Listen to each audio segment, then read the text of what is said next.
Sen elə bilirsən hər şey bitir. Yox, mən elə yeni başlayıram.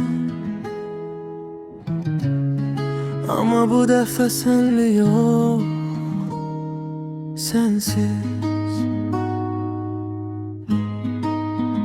Yığıb xatirələri bir qutuya qoydum, üstünə keçmişim yazıb uzağa attım. Səni tapmaq üçün özümü itirmişdim, indi özümü tapdım, səni isə unuttum.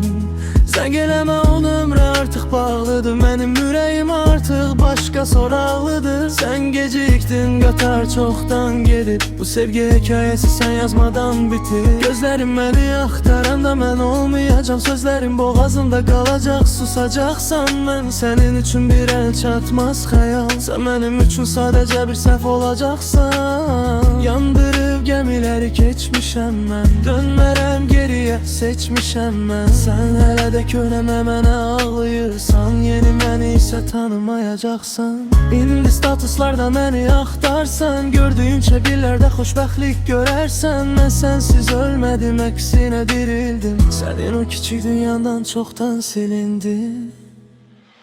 Sən elə bilirsən hər şey uğurda, yox, mən elə yeni başlayıram. Amma bu dəfə sənli yox, sənsiz.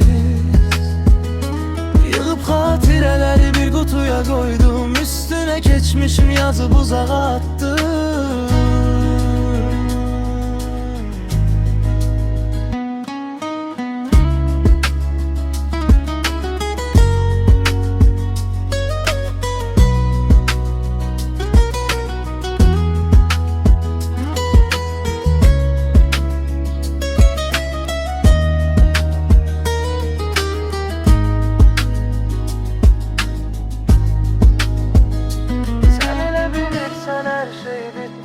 Yox, mən elə yeni başlayıram. Amma bu dəfə sənli yox, sənsiz.